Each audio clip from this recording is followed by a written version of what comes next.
Nezikin al Dalet, page 90, la deuxième colonne. On a dit qu'il y a un maror où Zecher les Vameru et Trayem Bavoda Kasha. On a dit que le maror, les herbes amères qu'on mange au Seder de Pessah, c'est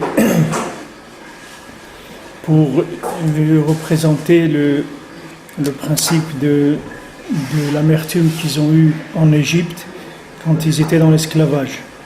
Chez Kol Ze Meramez an Ameirut chez Sovlim, Kodem chez Mevarin Dine Torah. Tenez en bas.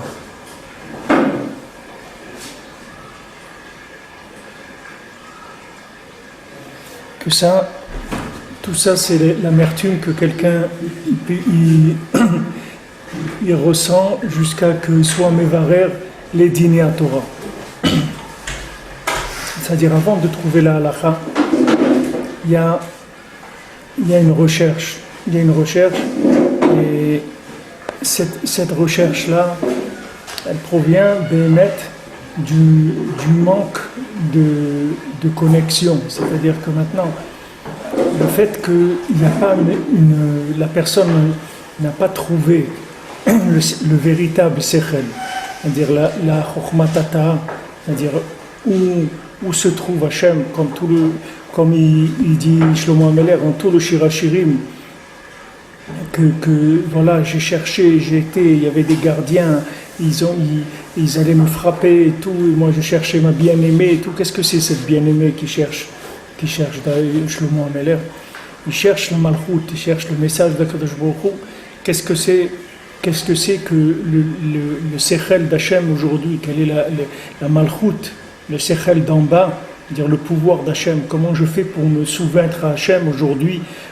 Où est-ce qu'il se trouve pour me soumettre à lui? Comment il se représente aujourd'hui?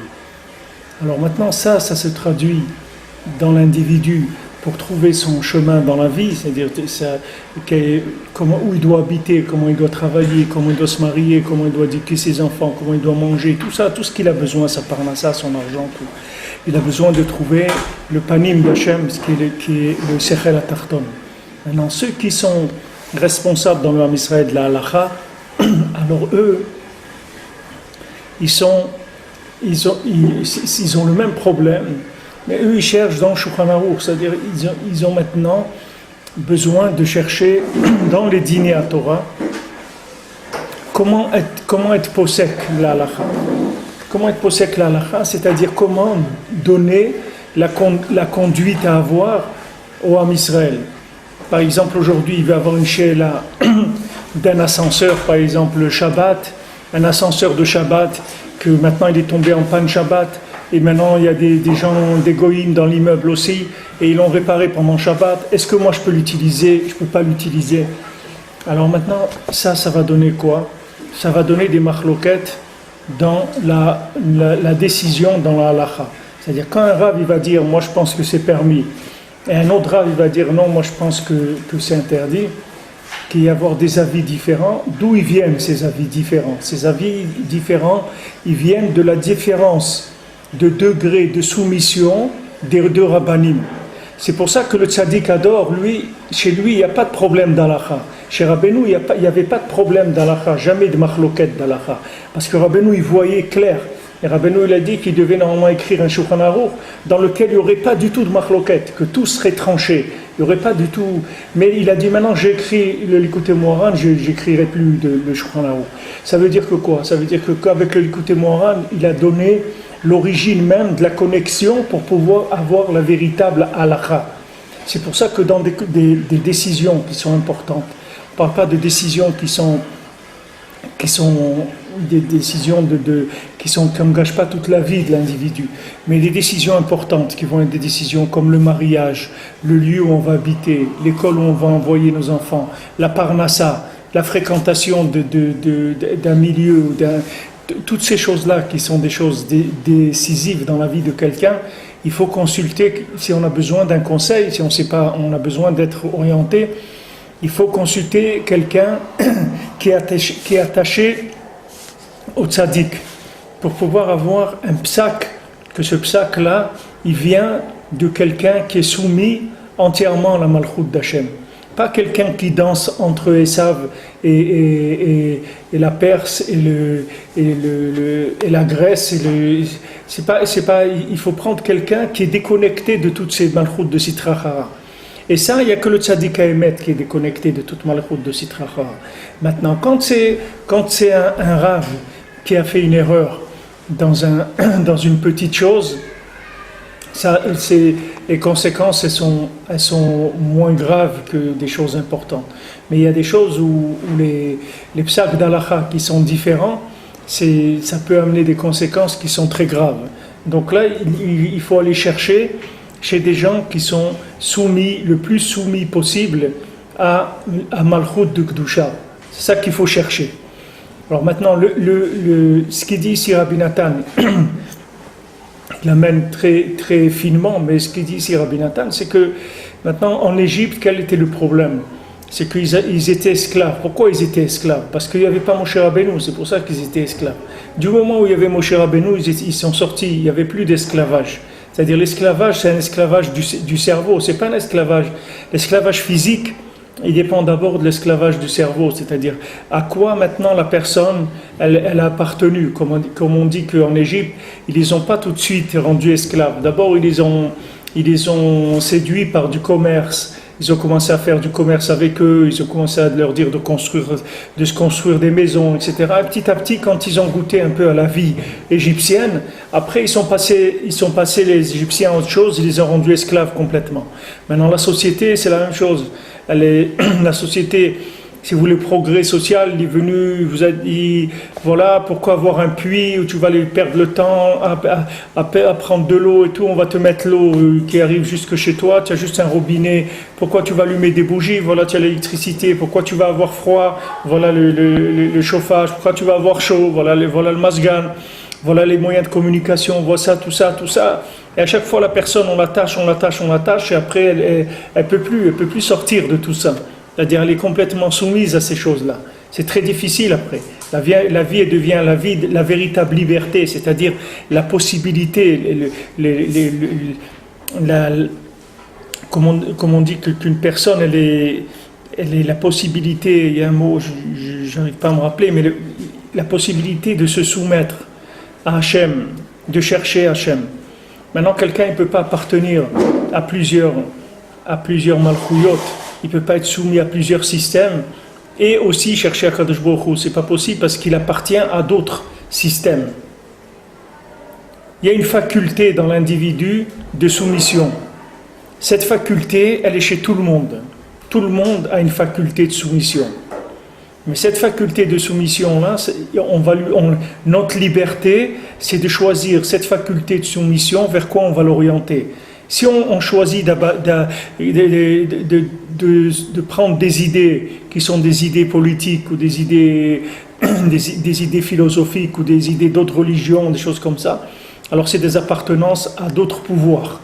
Donc maintenant, ça va amener que quand la personne elle a besoin d'un conseil, elle ne peut pas trouver le conseil par elle-même, parce qu'elle est divisée dans sa décision. Elle n'arrive pas à voir clair. Est-ce que je dois faire ça, ou est-ce que je dois faire ça, ou est-ce que je dois faire ça? Maintenant, d'un côté, le bon sens me dit de faire comme ça, mais d'un autre côté, quand je réfléchis, je me dis, mais pourquoi je vais faire ça? Pourquoi? Et la personne comme ça, elle est mes boules bellettes. L'individu, il est mes boules balles comme ça, il est troublé. Il n'arrive pas à être possède. Maintenant ici, vous voyez ici ce qu'il avait à Rabbi Nathan, ça c'est des secrets qui sont, même dans la Kabbalah, vous ne trouverez jamais des explications comme ça. Parce que c'est des sodotes qui sont très très profonds, mais c'est simplifié. Rabbi Nathan il simplifie. Pachouf, la difficulté à trancher dans la halacha, elle vient de la soumission au malchouyot de Sitra Achara. Plus maintenant le posek, il va être soumis au malchouyot de Sitra Achara, et plus il va avoir des difficultés à trouver le sechel hayachar pour trancher la halacha. C'est tout à fait normal. Parce que maintenant, s'il appartient à des systèmes, dans sa croyance, il appartient à des systèmes qui sont pas les systèmes d'Hachem, notamment, surtout s'il appartient au système monétaire. international. Il appartient au système monétaire international, alors ça c'est Amalek Mamash, comme on a dit, le dollar c'est Gamratria Amalek Mamash, c'est-à-dire que quand il y a si quelqu'un n'est pas sonné Betsa, il est Mamash dans le lien de Amalek. Alors maintenant quand il veut trancher la halakha, c'est voir le panim d'Hachem. On ne parle pas maintenant de choses qui sont des choses qui sont simples, sur lesquelles il n'y a pas de machlouket. Par exemple, comment ça doit être des tzitzit, comment ça doit être des tfilin, comment ça doit être ci, comment ça doit être ça. Ça, il n'y a pas de problème. Parce que ce sont des choses qui sont simples et sur lesquelles il n'y a pas de question. Maintenant, plus les problèmes, ils vont toucher des notions qui sont actuelles, et plus ça va être difficile de trancher. Il y a beaucoup de choses que les rabbanim, ils n'ont pas permis pendant des années, 10 ans, 20 ans, 30 ans, et après ils ont dit c'est moutard. Qu'est-ce qui s'est passé pour arriver de là à là? Comment ça se fait que pendant 20 ou 30 ans, ils ont pas... Parce que les rabbanim, à un moment, ils sont arrivés à prendre conscience de la vérité du psak par le peuple, par le fait que le peuple a commencé à se comporter de cette façon. Eux-mêmes, ils sont arrivés à l'évidence du psak de la halakha, par le comportement du Ham Israël, c'est-à-dire en voyant que le Ham Israël, il a fait telle chose ou telle chose ou telle chose. Après, ils ont dit, bon, au bout de 20 ou 30 ans, ils disent non, c'est moutard. Vous prenez par exemple le lien de la Aliyah en Eretz Israël, il y a beaucoup de rabbanim qui étaient contre, quand il y a eu la fondation de l'État d'Israël au début. Maintenant, 10 ans après, 20 ans après, il y en avait moins. 30 ans, 40 ans après, encore moins. Aujourd'hui, encore moins. Pourquoi? Parce que le fait que le peuple, lui, il a des systèmes beaucoup plus simplifiés. Le peuple, il est beaucoup plus soumis à Hachem que quelqu'un qui a de la chokhma. Quelqu'un qui a de la chokhma, il peut se perdre complètement avec sa chokhma. Mais le peuple, avec sa simplicité, ils sont montés en Eretz Israël, les gens. Maintenant, il y a tellement de gens qui sont montés en Eretz Israël, Baruch Hashem, il y a tellement de gens qui étudient la Torah, qui prient tous les jours, etc., c'est eux qui ont fabriqué le psak. C'est-à-dire, c'est eux qui ont emmené le visage de la volonté d'Hachem. C'est ça la volonté d'Hachem. Si Hachem ne voulait pas, ça ne serait pas passé. Donc la volonté d'Hachem, c'est celle-là. Et de ça, c'est venu que les gens qui réfléchissaient, ils ont eu, comme on dit, la science infuse, ou la truc qui s'est révélé, dit, ah oui, c'est vrai, non, aujourd'hui, le mieux c'est de monter en Israël, vu l'antisémitisme, vu l'assimilation, etc. Ils ont trouvé des raisons mais ces raisons-là, ils les ont trouvées par en bas, ils ne les ont pas trouvées par en haut. C'est pas par en haut qu'ils ont trouvé, c'est par en bas, par en dessous. C'est-à-dire quand ils ont vu que le peuple s'est comporté comme ça, c'est devenu halakha. Et il y a beaucoup de choses comme ça dans le Ham Israël. Il y a des halakhot qu'on a intégrés dans le Shulchan Aruch par le comportement des gens, pas par le psak halakha, par la chokhma des rabbanim. Quand on a vu le comportement du Ham Israël dans un inyan, alors de ça, après les Khamim, ils ont été posés que oui, c'est comme ça. Parce que le peuple, il s'est comporté. Pourquoi? Parce que le peuple, il a plus de facilité sur certaines choses à trouver le panim d'Hachem, c'est-à-dire à se soumettre au pouvoir d'Hachem, parce qu'ils sont plus simples, les gens. Alors ça leur donne le psak halakha. Halakha, c'est la shonilour, c'est comment on va aller, comment on va faire pour faire cette chose-là. Maintenant, quand il s'agit de décisions importantes, il faut toujours consulter un posek qui est attaché au tzaddik ador. Parce que si ce posek n'est pas attaché au tzaddik ador, quelque part il va y avoir des zones d'ombre dans sa vision de la halakha. Maintenant, tout ce qui est simple, il n'y a pas de problème. La cacheroute de la viande, et les mezuzot, et les tzitziot, toutes ces choses-là, c'est des choses qui sont simples. Mais quand il passe, surtout dans dîner nefashot, c'est-à-dire des choses que la vie de la personne dépend de ça, alors là, il faut faire très attention. Notamment quand les gens ils demandent pour des mariages, pour des divorces, pour des choses. Combien de gens ils me disent Rav Ifrach, je vous embête et tout, parce que vous êtes le seul Rav qui m'a dit de ne pas divorcer.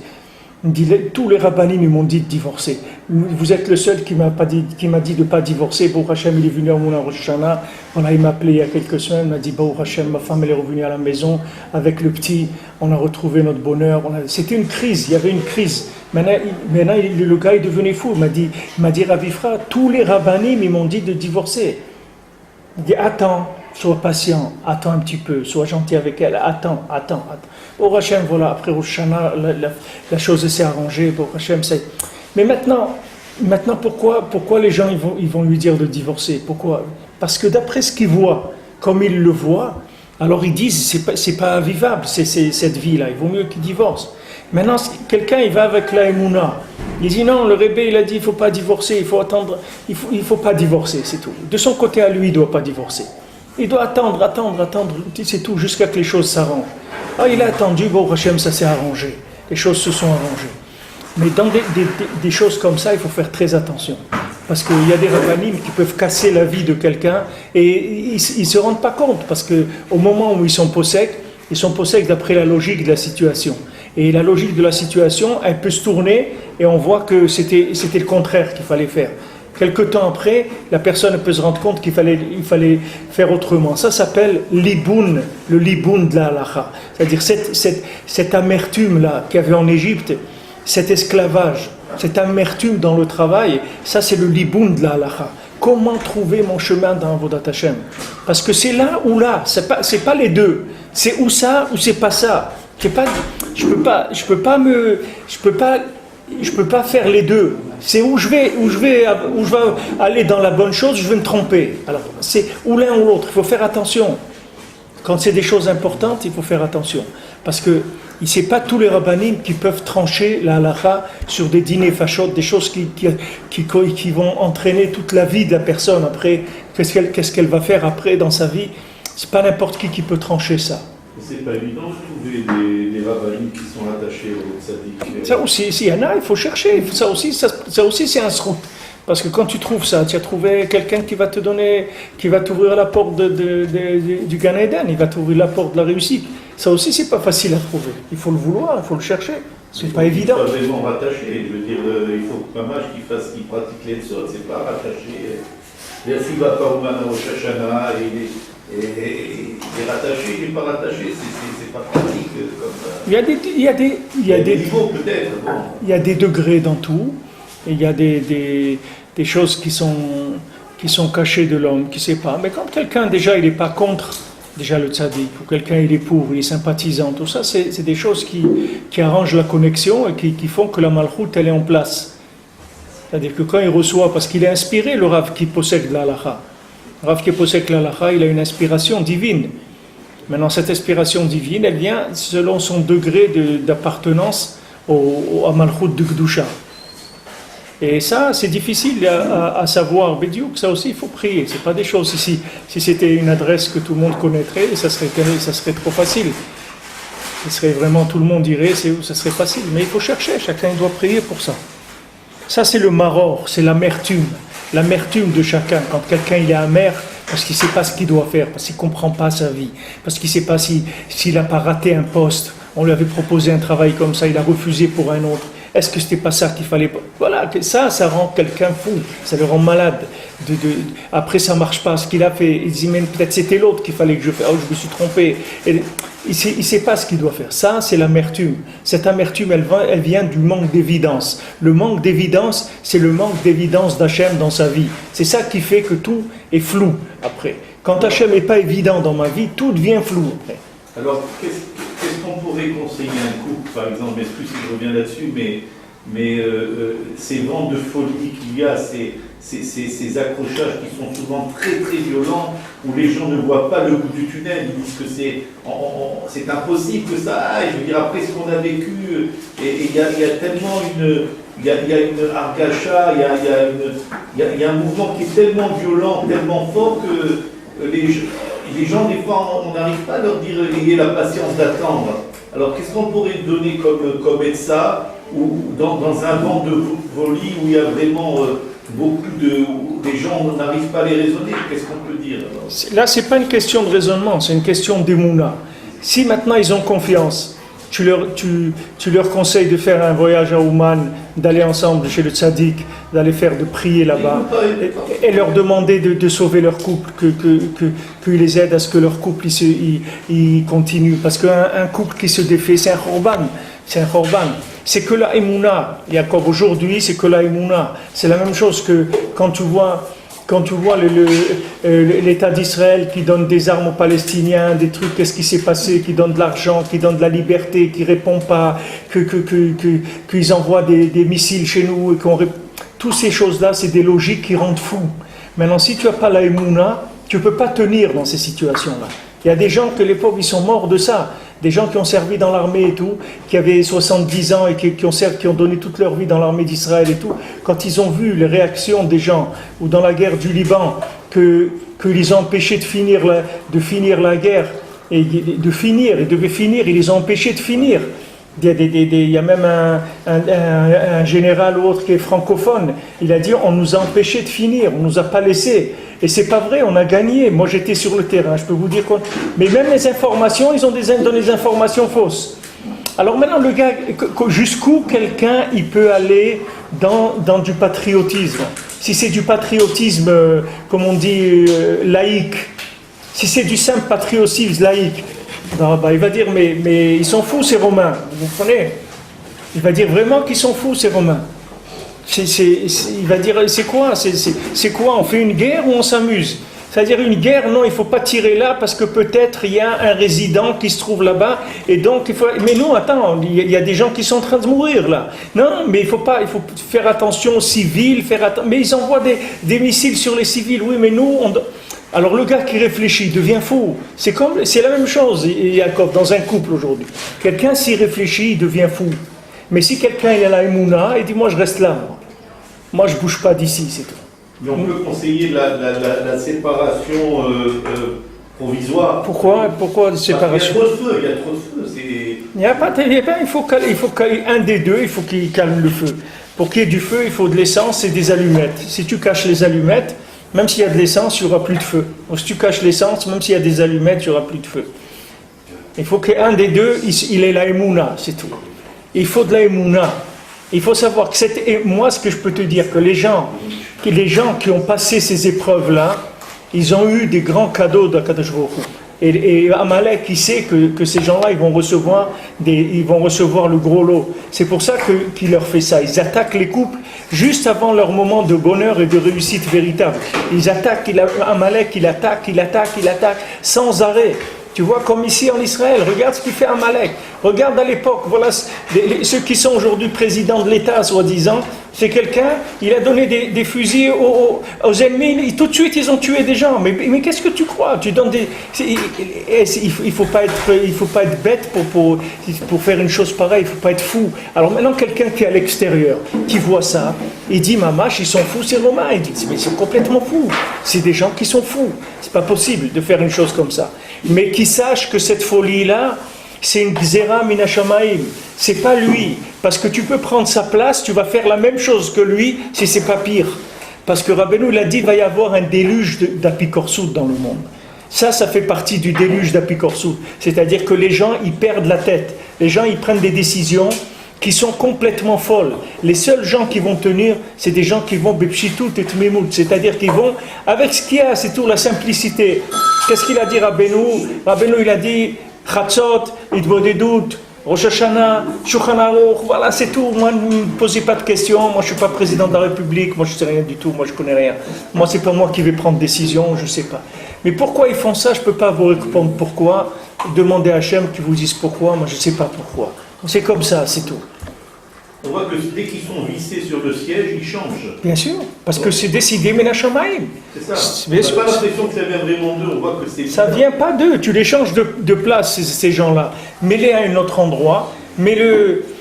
Prends-le chez toi, à côté de chez toi, donne-lui une épicerie à gérer. Tu verras qu'il va devenir quelqu'un de tout à fait normal et sympathique et bal chesed et tout ce que tu veux.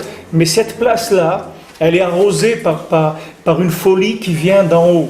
Et c'est ce qu'il a dit Rabbeinu, il va y avoir un vent comme ça de folie, d'apikorsout qui va venir, qui va noyer le monde. Et plus la tête elle va être grosse, et plus ils vont être noyés. Parce que quand l'eau elle descend d'en haut, plus la montagne elle est élevée, plus elle va être noyée par le maboul. Même sous cette même dans le Breslev, on connaît plus ou moins toute cette histoire du roi qui avait un conseiller, il dit voilà, ils sont tous en train de devenir fous, alors nous aussi on va se devenir fous, on va se mettre un signe sur le front, comme ça on se rappelle au moins qu'on est fous. Ouais.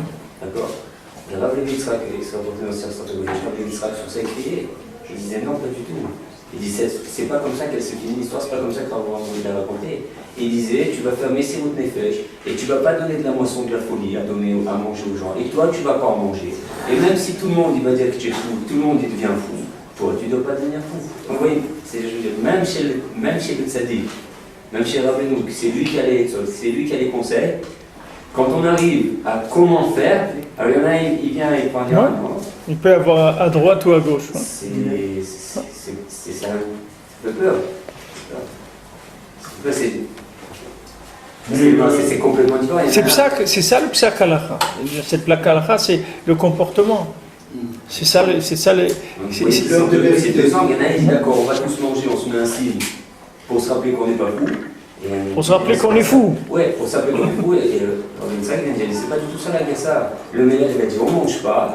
Et ils vont dire qu'on est fou, mais on ne mangera pas de les bois. Et on va faire le Messirut. Et c'est ça qu'il appelle le Messirut. Et c'est ça qu'il dit le Messirut. Non, c'est vrai que dans la Yahadout, c'est écrit que maintenant, si maintenant tout le Olam entier c'est des Rechaïm, et maintenant il y a une seule personne qui va faire une mitzvah. Et si elle fait cette mitzvah, Mashiach il vient pas, parce qu'il vient que Kulo Chayab, d'accord? Eh bien, il doit faire cette mitzvah, et Mashiach il vient pas. Parce qu'il va repartir de là, reconstruire dans le positif, pas par rapport au négatif. C'est vrai que dans la Yahadout, c'est comme ça. Mais ça demande du chipous, be'emet, c'est-à-dire combien quelqu'un y cherche.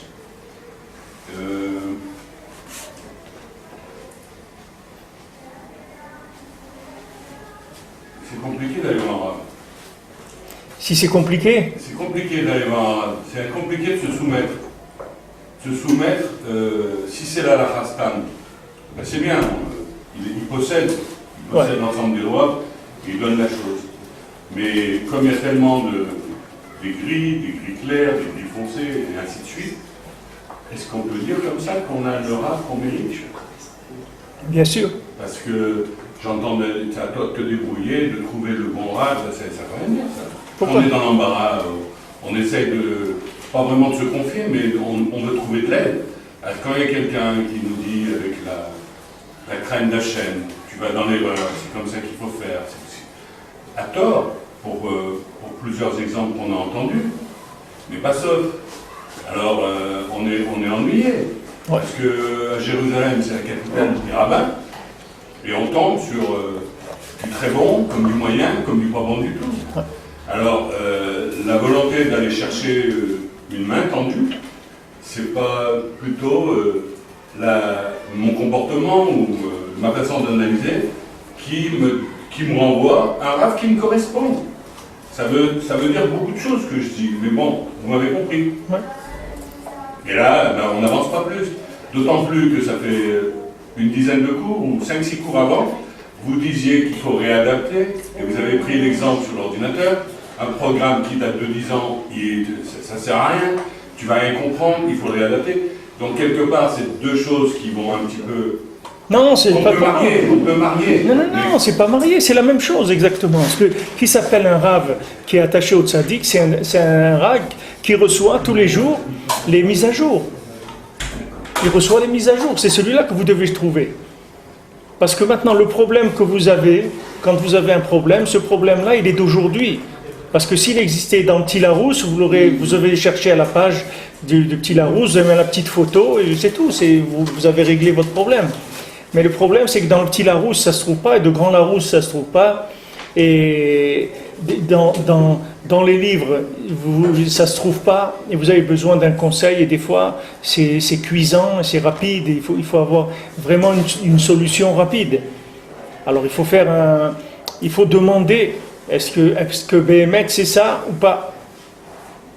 Je vous donne un exemple. Des fois, vous posez une question. Ma femme me dit avant-hier, elle me dit dans l'enseigne Centre Breslev et tout, elle est cassée. Elle m'a dit, on n'a qu'à l'enlever. Pourquoi? Je lui ai dit, non, le mot Breslev, il se voit encore. Il me dit, peut-être quand les gens ils passent en bus, elle m'a dit, les bus ils passent plus dans la rue de Méhachari. Je lui ai dit, ça fait rien, même si c'est une personne. Même si c'est une personne, ça fait rien. Il faut le laisser. D'accord? Ça, elle me demande ça avant-hier. Hier après-midi, il y a un monsieur qui vient, monsieur, il dit voilà, j'étais au Kotel et quelqu'un, il m'a donné une brochure, il m'a dit Breslev. Il dit, je passe ici, je lève la tête, je vois Breslev. En français, je me suis dit, alors je vais rentrer. Il est rentré, je sais pas, il a parlé avec Dan ou avec David. Un monsieur qui c'est la première fois de sa vie qu'il entend le mot Breslev, il ne sait pas ce que c'est du tout. Vous voyez que ça, c'est des décisions qui sont pas, c'est pas vital pour la personne qui veut la prendre, mais pour la personne qui, si on avait enlevé hier, avant-hier, cette enseigne, le gars, il l'aurait pas vu, il serait pas rentré. Les conséquences de ça, peut-être qu'il a pris un livre, peut-être qu'il a pris un disque, parce qu'il a parlé quelque chose, il a posé une question, le gars, il est rentré dans quelque chose. Alors, imaginez-vous quand vous décidez quelque chose. Si vous ne voyez pas la conséquence, ou bien si vous n'avez pas l'esprit qu'il faut avoir pour trancher au moment, pour faire des bêtises, que ces bêtises après c'est dommage, ça peut coûter cher à la vie de certaines personnes. Donc vous voyez qu'il faut un suivi, il faut que ça soit actuel, parce qu'il va vous vouloir une question, il faut que vous répondez tout de suite. Vous ne pouvez pas attendre, dire attends je vais aller chercher dans 3 mois, non c'est tout de suite, c'est une décision, il faut la prendre tout de suite. Alors qu'est-ce qu'on fait? Il faut trancher.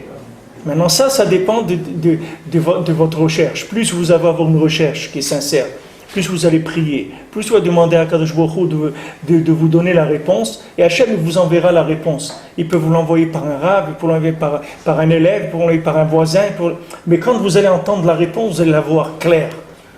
C'est clair, c'est ça que vous attendiez. Parce que vous cherchez, donc vous êtes aux aguets, vous attendez une réponse. Alors la réponse, elle va vous venir. Mais en tout cas, il faut faire attention à qui on demande, parce qu'il peut y avoir des choses qui peuvent emmener à la dérive. Des vies entières qui peuvent s'amener à la dérive par des mauvaises décisions. Et le problème, c'est que si on se base sur notre cerveau à nous, c'est encore pire. C'est là où on est bloqué. Vous comprenez? Si on dit, bon, parce que je vois que là il y a des risques d'erreur, et là il y a des risques d'erreur, et là il y a des risques d'erreur, alors je vais décider tout seul. Mais ça c'est encore pire. Parce que si on décide seul, c'est sûr qu'on va se tromper. Parce que nous, pourquoi on est troublé dans notre décision? Pourquoi on ne voit pas clair dans notre décision? Justement par notre appartenance à différents systèmes idéologiques. Le fait qu'on s'est soumis à certains systèmes idéologiques, ça nous a donné après des visions de la vie qui sont fausses. Donc si nous on prend notre décision de par nous-mêmes, c'est ce qu'il dit le Midrash pour le soldat de Léviathan.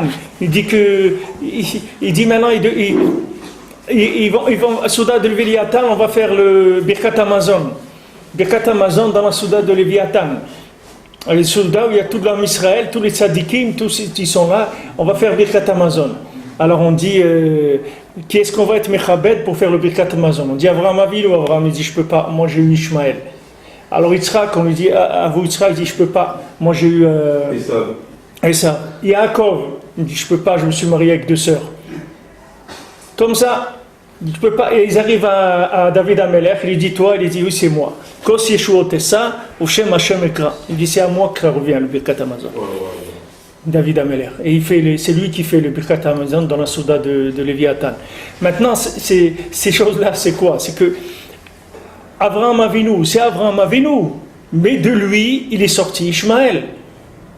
Quand Sarah lui a dit renvoie-le, il est venu pleurer chez Hachem. Hachem lui a dit écoute-la, Shema Bekola, et fais ce qu'elle te dit de faire. Il dit mon fils Ishmaël et tout. Il dit non, lui aussi. Mais Hachem il essaye un petit peu. Il lui dit mais je t'ai donné Yitzhak. Je t'ai dit que dans Yitzhak tu vas avoir la descendance. Il dit ouais, c'est quand même mon fils Ishmaël et tout. Il dit oh d'accord, lui aussi ça sera un peuple de princes et un grand peuple, etc. Donc vous voyez que dans la vision il y a un problème quelque part. Qu'il n'est pas réussi. Si Avraham Avinu il avait vu clair ce qu'on est en train de vivre aujourd'hui, c'est sûr que ça n'aurait pas été du tout pareil. Le concept au départ, il n'aurait pas été du tout pareil. La même chose, Yitzhak, il voit Esav, il voit que c'est un grand Balzdaka et que c'est quelqu'un qui fait beaucoup Kibud Avaim, etc. Mais il s'est trompé complètement. Esav, c'était pas quelqu'un qui faisait Kibud Avaim, rien du tout. C'est un bandit, c'est un criminel, Esav.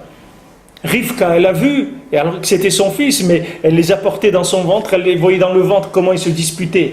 Donc elle a vu que Esav, il n'était pas clair. Mais Yitzhak, il n'est pas arrivé à se rendre compte. Il n'est pas arrivé à se rendre compte. Yaakov aussi. Yaakov aussi, il a le fait que maintenant, dans son esprit, il avait le principe de Rachel qui était plus élevé que le principe de Léa, ça lui a donné qu'il a été obligé de se marier avec 2 sœurs. Alors qu'il aurait pu ne pas se marier avec 2 sœurs et faire le tikkun de Esav en même temps.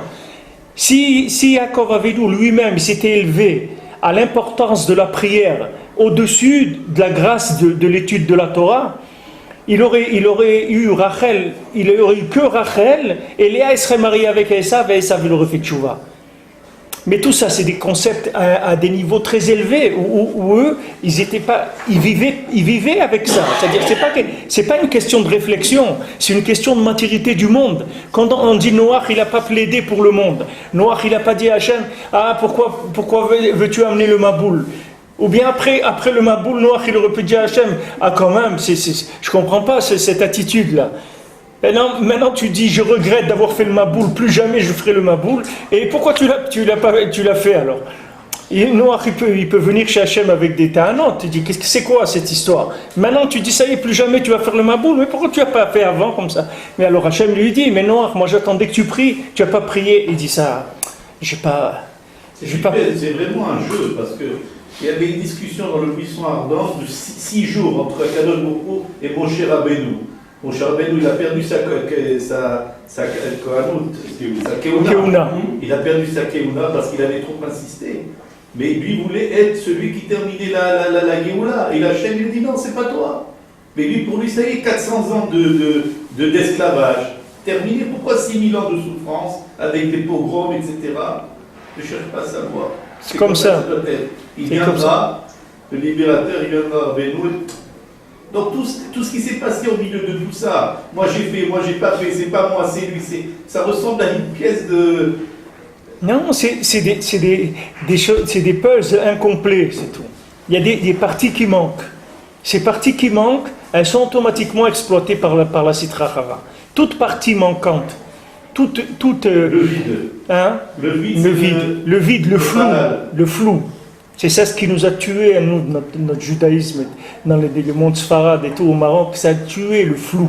Quand c'était flou, c'est terrible, parce que là, la Sitra Chava, elle rentre, elle ramasse tout quand c'est flou. Il ne faut pas que ça soit flou, il faut que ça soit clair, la Torah. Voilà, moi ça, je le mange pas, c'est tout. Il y a pas de, c'est fini, c'est réglé, on n'en parle plus. C'est pas, attends, quelqu'un m'a raconté, il m'a appelé la semaine dernière, il me dit, regarde, j'ai pris une décision, je mange plus chez mes beaux-parents et tout. J'ai dit, qu'est-ce qu'il y a eu? Il me dit, regarde, mon beau-père, il est à l'hôpital. Et je vois que j'ai vu que ma belle-mère lui a donné à manger du non kasher de l'hôpital. Il n'y avait pas ce jour-là du manger kasher. Je ne sais pas pourquoi elle lui a donné le non kasher. Et je crois même elle aussi elle a mangé. Alors il m'a dit si c'est comme ça je ne peux plus manger chez eux. Parce que ça veut dire, je lui ai dit non, c'est pas vrai. Parce que c'est des gens, ils ont une conception de la cache-route comme le code de la route. Je lui dis quand maintenant le feu il est orange, tu vas t'arrêter. Tu ne vas pas t'arrêter, il est orange. Donc ça veut dire qu'on peut passer, tout le monde passe. C'est-à-dire c'est des gens qui ont un concept de la loi juive comme une charge, comme le code de la route. Quand il y a des situations qui sont un peu floues comme ça, alors ça veut dire qu'il n'y a pas de problème de manger non kasher. Le kasher, c'est rien quand on est à la synagogue ou à la maison. Mais quand on est dans des situations où le mari est malade, à l'hôpital et tout, parce que c'est ça le concept qu'ils ont de la cache-route. Et c'est de de là qu'il faut déduire qu'il ne faut pas manger chez eux. C'est pas vrai. C'est des gens, tu peux manger chez eux, ils n'entreront jamais un truc qui n'est pas kasher. Parce qu'à la maison, ça ne rentre pas. Comme quelqu'un, il suit le code de la route et tu ne lui feras pas griller un feu rouge et tu ne lui feras pas rentrer dans un sens interdit. Mais s'il est dans une situation où il n'y a pas la loi elle n'est pas claire, elle n'est pas imposée, le gars il va rouler, il va faire ce qu'il veut. Ça c'est la même chose. Eux ils n'ont pas une conscience de la cache-route pour la cache-route elle-même. Eux ils croient que la cache-route c'est une obligation d'un juif par le code pénal juif qui oblige les gens à manger kasher chez eux à la maison ou bien à la synagogue. Mais quand je dis à quelqu'un, il est à l'hôpital, le pauvre il est malade et tout, ils n'ont pas livré encore le repas, on ne va pas le laisser sans manger, le pauvre, on peut lui donner à manger. N'importe quel rabbin te dira, il sera d'accord avec moi, je suis sûr, alors que c'est pas vrai, mais ça fait rien. Dans sa tête, le concept qu'elle a du judaïsme, c'est ça qui est en train. Vous voyez, maintenant quelqu'un qui est religieux, alors maintenant, il a le truc inverse. Lui dit quoi? Quelqu'un il fait ça, je mange plus chez lui, c'est fini. Il dit non, tu te trompes. Parce que tu te trompes, parce que toi tu es en train de le voir comme si c'était toi. Si toi tu fais ça, oui, je mange plus chez toi. Ça c'est sûr. Parce que si maintenant toi en tant que Haridi, tu peux faire ça, ça veut dire que tu es quelqu'un, ça veut rien dire pour toi la cacheroute. Mais eux, des gens comme ça, simples, tu peux manger chez eux les yeux fermés. Parce que c'est des gens, à la maison, jamais ils rangeront quelque chose qui n'est pas cachère. Mais à la maison. Mais dehors, ça y est, les restaurants, qu'est-ce qu'il y a un poisson? C'est permis au restaurant. Mais c'est pas vrai qu'un poisson c'est permis dans un restaurant goy. Il y a les kélim, il y a l'huile, il y a tellement de choses. Il y a le bichoul du goy. Si c'est un poisson qui ne peut pas se manger cru, il y a tellement de choses qui sont interdites par la Torah. Et les gens dans leur tête, c'est quoi? Non, le poisson, la viande, d'accord, il peut y avoir de la viande non cachère, mais le poisson, c'est cachère le poisson. Mais non, c'est pas cachère. C'est pas que le poisson qu'il faut voir. Hein? Voilà. Ils viennent dans l'huile, dans l'eau, ce que tu veux. Mais vous voyez le problème, où il est, le problème c'est la maladie dans la maladie elle est dans le cerveau, dans le concept de la chose. Est-ce que quelqu'un déjà il peut se mettre comme ça et dire regarde, comment ils sont, je vois qu'ils vont aller jusqu'à cette limite là, mais cette autre limite là. Normalement quelqu'un par exemple qui ne va pas manger cachère dehors, c'est déjà chez lui, le niveau de la cache-route, il va être très très faible. Ouais. Alors quand il va arriver un doute, que c'est juste un peu avant Shabbat, qu'il y a un petit mélange, qu'il y a un petit truc, il va prendre la marmite, il va tout jeter, il va avoir la question d'appeler un rat pour voir s'il y a un... C'est des gens, c'est niveau cache-route beddin, tu vois. Alors que si tu manges beddin, c'est ce niveau de cache-route, il n'y a pas de problème, tu vois. C'est ce niveau-là. Vous avez vu lui où il est, vous avez regardé lui où il est, eux où ils sont, où c'est que ça peut descendre, est-ce que ça correspond encore à lui? C'est dans une situation comme ça, je veux dire, il n'y a pas raison de s'emballer, parce que il ne faut pas voir, mais tout notre problème, c'est ça, et tout le problème d'assinatrinam, des machloquettes, et tout ça vient de ça, parce que toujours les gens, ils jugent l'autre comme si c'était eux qui disaient ça ou qui faisaient ça. Mais c'est l'autre, c'est un autre. Il a une autre conception des choses. C'est un autre Ben Adam. C'est un autre Ben Adam. Tu vois, un Ben Adam, il va te bousculer parce que pour lui, on bouscule. Il ne sait pas ce que ça veut dire ne pas bousculer. Mais dans autre chose, tu vas voir qu'il va venir le matin, il va t'offrir un petit déjeuner, il va te faire un truc. Ça n'a pas de rapport. Mais toi, tu ne peux pas comprendre ça, parce que toi, si tu bouscules quelqu'un, tu ne lui offres pas le petit déjeuner après, parce que pour toi, les deux, ça marche, ça ne peut pas aller. Tu ne peux pas pousser quelqu'un contre le mur et lui offrir un petit déjeuner, Betovlev, Bessimra et tout. Tu dis, attends, ou tu m'offres un petit déjeuner, ou tu me pousses contre le mur. Mais les deux, je ne comprends pas. Maintenant, ça, c'est des gens que ces deux choses, pour eux, ce n'est pas un problème. C'est comme ça qu'ils sont. Donc tout c'est un problème de concept, c'est-à-dire comment on conçoit la vie, c'est ça. Et tous les problèmes des couples, c'est la même chose. Il croit qu'il s'est marié avec une femme, elle doit voir la vie comme lui. Mais c'est pas vrai. Elle voit comme ça, et toi tu vois comme ça, c'est tout. C'est pas simple de remettre un coup dans la chouva. C'est quelqu'un qui est rentré, et donc il a changé déjà une première fois ses concepts, de ça à ça. Après de lui dire, écoute, c'est bien ce que tu as fait, mais c'est... Il y a plus. Il y a encore un petit peu. Ouais. C'est pas que le bonheur il va reprendre, il va revenir, il va en prenant tout en considération. Que du coup il va pouvoir manger avec ses copains. Il y a certaines personnes de la famille qui vont se vexer avec lui, et les enfants, comment on va se. C'est le principe là de Tchouva. Non, mais le problème de Tchouva. Bon, d'abord on l'a vu dans les Chod Shabbat, écoutez à la Chod, Rabbi Nathan il dit que Tchouva c'est pas pour nous, c'est rien pour le tzaddik. Parce que nous, la première Tchouva on l'a pas faite encore, on dit qu'on va parler de la deuxième. Pour arriver à la deuxième Tchouva, il faut que la première elle soit complète déjà, on n'a pas fini avec la première. Bon, on a développé ce sujet, mais ce que je veux te dire là-dedans, pourquoi il y a des problèmes, quand tu dis, voilà, quelqu'un il a avancé dans la cache-route, etc., mais il n'a pas avancé dans la Torah avec Malchut, il a avancé avec le Moach, il n'a pas avancé avec Malchut. C'est-à-dire que maintenant, lui, il a avancé tout seul. Il n'a pas regardé dans le rétroviseur que sa femme, ses enfants et tout, ils sont restés sur le quai de la gare, tu comprends? Lui, il est parti. Lui, il est monté dans le train, il est parti. Et il les a laissés. C'est pas grave, la pauvre, elle comprend pas, c'est tout. Mais non, si elle comprend pas, ça veut dire que ton engagement, il n'est pas dans Malchut, il est dans Chokhmah. Et ça vaut rien du tout, parce que dans Chokhmah, il y a des curés aussi qui ont des engagements dans la Chokhmah. C'est pas un problème, tu comprends? Et ils ont réussi tout dans Chokhmah. Ma femme m'a dit, l'autre jour, elle m'a dit, dommage, elle n'avait pas un appareil photo parce qu'il y avait un curé là-bas à côté un curé d'un certain âge, de 60 ans, et il donnait la main, il était avec une jeune dame comme ça qui doit avoir 25 ou 30 ans, il se promenait comme ça, main dans la main. Alors je pense c'est des curés qui sont... C'est des curés réformes ou des curés... C'est des curés récurés. Voilà. Ils se sont fait récupérer par quelque part. Si maintenant ta progression, elle est sincère, il faut que ce soit en harmonie, que toute ta famille, elle avance avec toi. Sinon, ça veut dire que ton engagement, c'est un engagement fictif. Même si tu le ressens beaucoup, mais il est fictif. C'est-à-dire qu'il n'est pas descendu dans Malchut. Ce n'est pas une soumission à Hachem. Vous comprenez la famille, vous comprenez aussi les parents. Non, la femme, non, les parents, tu n'es pas responsable de faire tchouva à tes parents. Tu es responsable de ta femme et de tes enfants, c'est tout.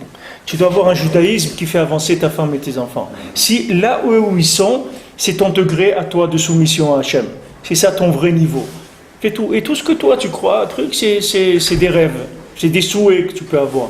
Mais c'est pas, tu t'es pas engagé encore. C'est des souhaits. Tu agis par souhait, par instinct, par impulsion, si tu veux. C'est une impulsion qui vient de l'intellect. Mais c'est pas un engagement, une soumission, un birour dans Malchut de Kedusha. Nous, ce qui nous intéresse, c'est la soumission à Hachem. C'est ça qui valide le judaïsme de quelqu'un. C'est combien quelqu'un il est soumis à Hachem. C'est ça son niveau. C'est ça le pouvoir. C'est-à-dire qu'il a un pouvoir, que ça il dit oui, ça il dit non. Il le sait, tu vois. Il sait qu'il est capable d'aller jusque-là, c'est tout, il ne peut pas aller plus loin. C'est son niveau. Maintenant, on lui donne des références, sa femme, ses enfants. C'est les références de son engagement dans Malchut. Maintenant, au niveau de ce qu'on est ici, du recherche du liboun de la halacha, c'est-à-dire de comment faire sortir la halacha, comment arriver à trouver le psak. Alors, le psak, c'est la décision par rapport à la Malchut d'Hachem. Qu'est-ce qu'Hachem il veut dans cette situation-là? Mais pour que je sache ce que Hachem il veut dans cette situation, il faut que je sois avec lui, il faut que je le voie, il faut qu'il y ait une évidence. Tu vois le Navi, quand on a lu tu vois la Shunamite, quand elle vient chez le Navi. Elle lui dit, regarde, moi j'ai pas d'enfant et tout. Et il lui a dit, bon, l'année prochaine, à cette date-là, tu auras un enfant, tu auras un fils. Alors elle lui dit, écoute, ne me raconte pas des histoires et tout. Il dit, il n'y a pas d'histoire. L'année prochaine, à cette date, tu auras un enfant. Et elle a eu un fils. Et après ce fils, il était malade, il avait mal à la tête, je sais pas quoi, tac, tac, il est mort. Alors elle est venue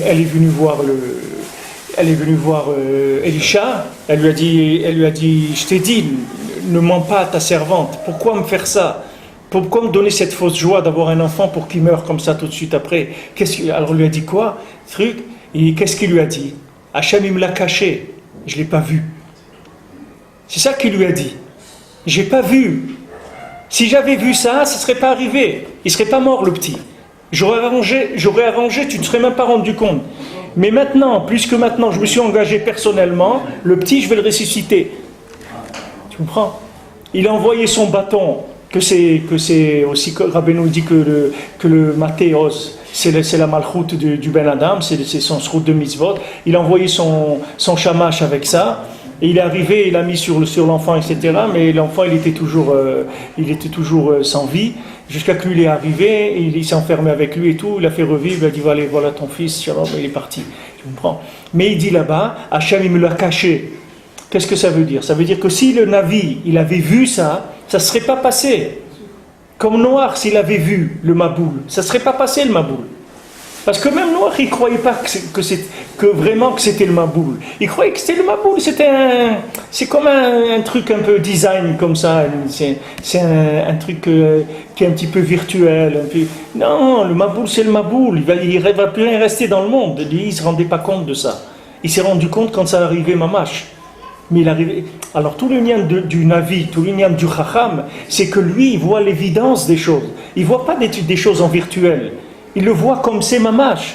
Et lui, s'il a vu que le petit, il allait mourir, il aurait été un petit klaxera, il aurait empêché que ça se passe. Il n'aurait été malade, il n'y aurait rien eu du tout. Mais quand il a vu qu'il est mort, il a dit, ça c'est Hachem qui me l'a caché. Ça, ils me l'ont caché. Pourquoi ils l'ont caché? Parce qu'il devait avoir quelque chose à un endroit qu'il manquait d'évidence. Parce qu'il y avait un problème de soumission quelque part, très fin dans quelque chose. Et ça fait que le tzaddik, on lui cache. Comme il dit, Comme il dit, qu'est-ce qu'il dit à Kadosh Baruch Hu pour Sdom? Il dit, je ne peux pas détruire Sdom si je ne le dis pas à Avraham Avinu. Est-ce que je peux cacher quelque chose à Avraham Avinu? Il ne peut pas lui cacher. Pourquoi il ne peut pas lui cacher? Parce qu'Avraham Avinu vient et te dit, attends, moi je t'ai donné ma vie. Tu me caches ça? Mais donne-moi au moins le mérite de pouvoir les défendre, ces gens-là. Quoi, comme ça, tu viens, tu tues Sdom, tu détruis tout et moi je sais rien. Mais laisse-moi le srout de les défendre. Et il les a défendus, il a défendu 50, 40, 30, 20, jusqu'à 10. Il a défendu, c'est-à-dire, et ça c'est des grands tikkunim qu'il a fait à ce moment-là. Même si sur Sdom ça n'a pas marché, ça a marché sur beaucoup de choses qui se sont passées après, que grâce à la plaidoirie d'Abraham, Akadosh Baruch Hu, il a eu miséricorde, il n'a pas détruit. Même la ville d'à côté où il a été Lot, il ne voulait pas aller parce qu'il a dit au Malachim, si je vais là-bas, après tu vas détruire la ville, je ne sais pas ce que tu vas faire. Il dit non, voilà, regarde, je te promets, cette ville-là, je ne la détruis pas. Allez, va là-bas.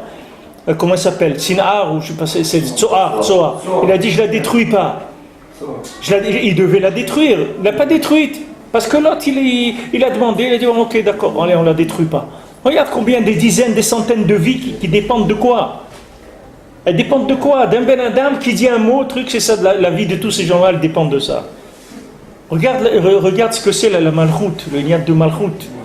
Malchut, c'est quelque chose qui est le pouvoir d'Hachem, la soumission à Hachem Be'emet, de soumettre à Hachem mais Be'emet, dans tout ce qu'on fait, d'être soumis Be'emet, pas un cirque, d'être soumis mamash, dans une bracha, d'être soumis, dans un kriyat shema, d'être soumis, dans une tfila, d'être soumis, dans tout, d'être soumis Be'emet. Alors maintenant, plus tu es soumis et plus tu as du pouvoir véritable d'Hachem, pas du pouvoir de show business, du pouvoir d'Hachem, du véritable pouvoir. Et à ce moment-là, quand tu dis quelque chose, ça va se réaliser. Quand tu fais un psak, c'est un vrai psak par rapport à ta soumission. Maintenant, si le mari, dans un couple, il voit qu'il n'a pas de soumission du tout, que c'est un bonhomme qui n'a pas de hirat shamayim, truc et tout, il vaut mieux que sa femme elle conduise la maison. Il vaut mieux qu'il mette le pilotage automatique sur sa femme, si elle a plus de hirat shamayim que lui, tu comprends? S'il voit que c'est pas la peine qu'il prenne le volant s'il ne sait pas conduire, parce qu'il va mettre la vie de la famille en danger. Tout ça, c'est une recherche dans tous les jours, dans chaque cas, c'est une recherche, c'est quelque chose de spécial. On ne peut pas tirer des leçons d'un cas pour un autre, etc. Chaque cas, il se traite comme on a vu. Les Dayanim, ils ne peuvent pas dire on a vu une affaire comme ça, il y a 5 ans, quelqu'un il est venu, il avait le même problème. Non, il n'y a pas d'il y a 5 ans. Aujourd'hui, il faut Dan, aujourd'hui, comme si tu n'as jamais entendu parler de cette histoire. Pourquoi? Parce qu'elle est les mises à jour. Si tu n'as pas les mises à jour, qu'est-ce que tu vas nous faire ici?